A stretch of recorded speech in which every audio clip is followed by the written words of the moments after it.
Students signed petition against UGC's blended mode of education.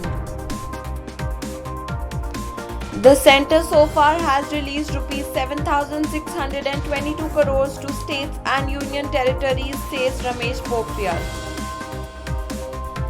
NCPE-DP announces fellowship for youngsters with disabilities. Amazon India launches machine learning summer school.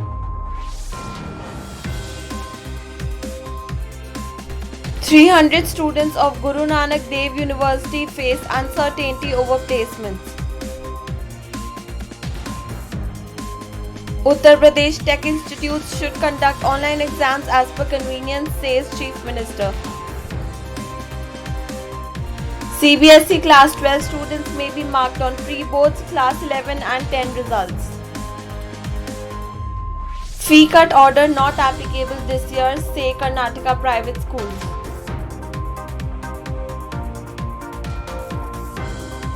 Poverty and school closure has pushed up child marriages in Karnataka. Good afternoon and a warm welcome. You're watching Education News Network, where we get you the latest developments in education at the top of this hour. This is Sanya reporting from ENN, and the daily stories are: many students have opposed the University Grants Commission's blended mode of education. They have filed an online petition that will be submitted to the President of India, Ram Nath Kovind. All India Forum to Save Public Education has started this petition. The petition has gained 1,204 signatures by 11:45 pm on Saturday. The aim of the petition is to convey that the UGC's blended mode of education will widen the existing structural differences, reduce the objective of educational institutions to profit making, and implement a bureaucratic surveillance network that would help the government suppress opposing voices in higher educational institutions. The petition also stated that without any evidence to vouch for the effectiveness of online classes continuing in its mode of affects the quality of academia, as it cannot substitute the learning that takes place in classrooms. Union Education Minister Ramesh Pokhriyal Nishank on Sunday said that the centre has so far released Rs 7,622 crore for states and union territories 2021-22 under the Samagra Shiksha scheme to help them continue different initiatives such as free textbooks and uniforms, running of KGBVs, teaching, vocational education, ICT and digital initiatives. Pokhriyal said the project appraisal, budgeting, achievements and data handling system launched last year have helped remove approval of plans submitted by states. It has enabled states to upload plans and everyone to view and appraise it from remote or own locations with automatic compilation by the system, resulting in consolidated recommendations and cost sheets. This was unimaginable in physical mode, he said. The National Centre for Promotion of Employment for Disabled People, India's leading cross-disability advocacy organization, in collaboration with Azim Premji Foundation, has announced the NCPE-DP Javed Abidi Fellowship on Disability, a 3-year immersive grassroots fellowship program for youth with disabilities having a keen interest in disability issues and looking to build a career in the development sector, particularly disability rights and inclusion. This year, NCPE-DP observed its silver jubilee, that is 25 years of struggle for disability rights, inclusion and participation, by launching the fellowship program for selected 25 youth with disabilities on June 11th. Neelima Karath, lead for persons with disability at the philanthropy, added, "This fellowship will train 25 youth with disability as leaders and will enable them to voice the issues of the community at decision-making platforms. Their research and work will lead to new narratives emerging from the grassroots, which would guide the future of policy, advocacy and implementation in the disability ecosystem."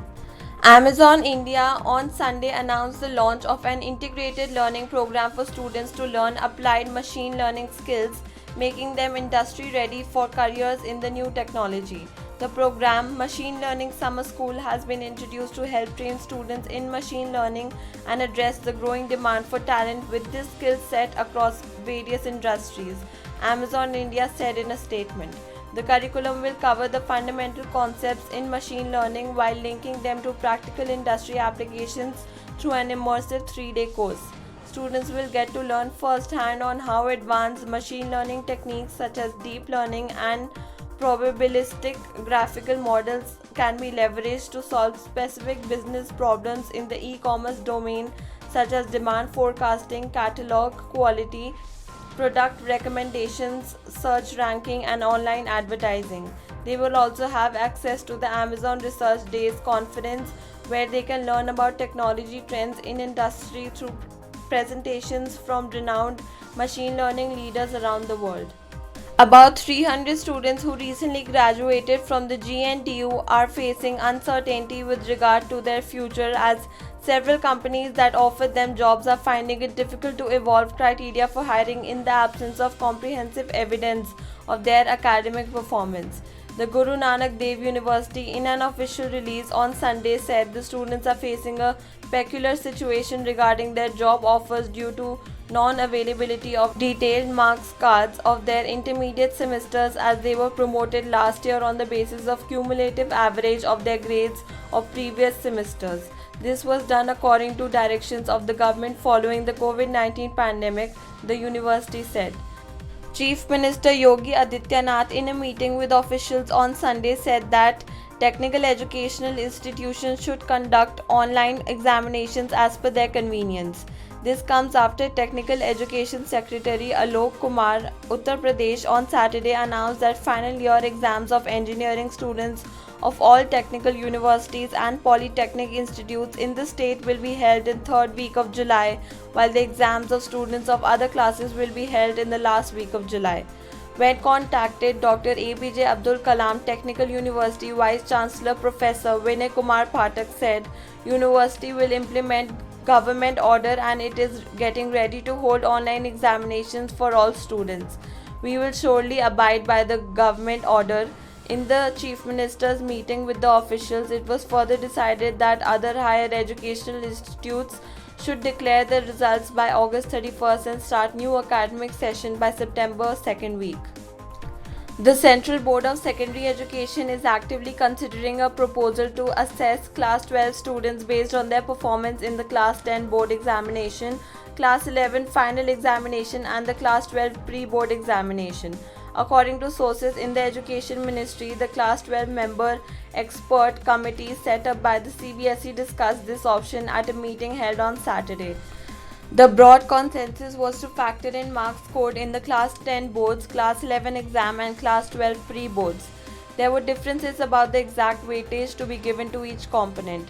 That final decision will be taken by CBSE, said a ministry official. The three components will be counted towards 70 marks meant for theory, he added.